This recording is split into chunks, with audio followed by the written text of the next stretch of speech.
Dans ce guide pratique pour les jeunes femmes, nous vous révélerons tous les secrets essentiels au bonheur total d'un homme et bien sûr de sa femme. 1. Soyez prête. Prenez 15 minutes pour vous reposer afin d'être détendu lorsqu'il rentre. Retouchez votre maquillage, mettez un ruban dans vos cheveux et soyez fraîche et avenante.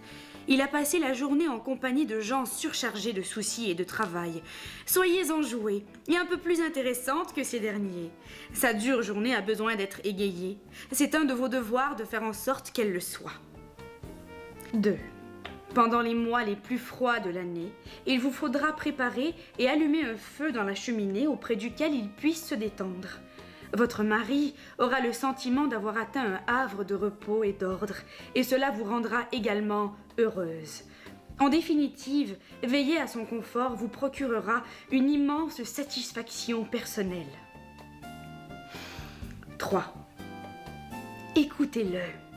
Il se peut que vous ayez une douzaine de choses importantes à lui dire, mais son arrivée à la maison n'est pas le moment opportun.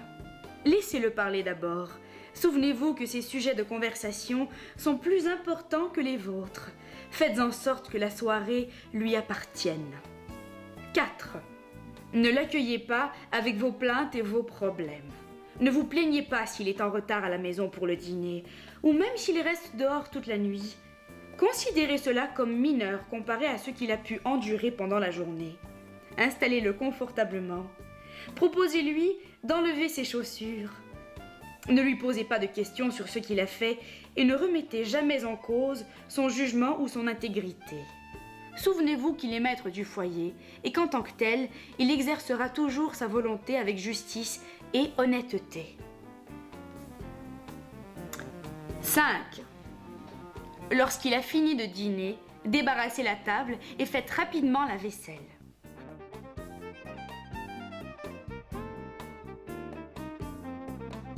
Si votre mari se propose de vous aider, déclinez son offre, car il risquerait de se sentir obligé de la répéter par la suite, et après une longue journée de labeur, il n'a nul besoin de travail supplémentaire.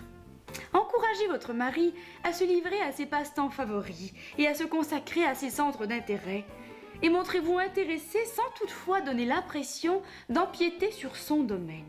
Si vous-même avez des petits passe-temps, faites en sorte de ne pas l'ennuyer en lui parlant, car les centres d'intérêt des femmes sont souvent assez insignifiants comparés à ceux des hommes.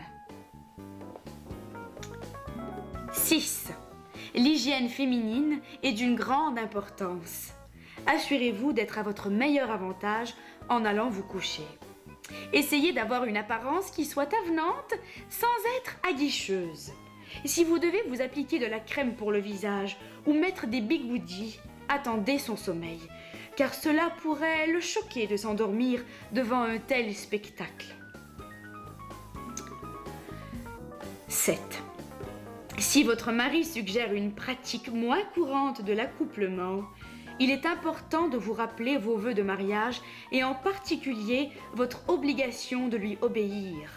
Acceptez alors avec humilité tout en gardant à l'esprit que le plaisir d'un homme est plus important que celui d'une femme. 8. Vous pouvez alors remonter le réveil afin d'être debout peu de temps avant lui le matin. Cela vous permettra de tenir sa tasse de café à sa disposition lorsqu'il se réveillera. Vous êtes maintenant prête à entamer la merveilleuse expérience du mariage. Vous serez en mesure d'affronter toute difficulté, nous vous le promettons. Nous ne vous souhaiterons pas bonne chance, puisqu'à présent, vous n'en avez plus besoin.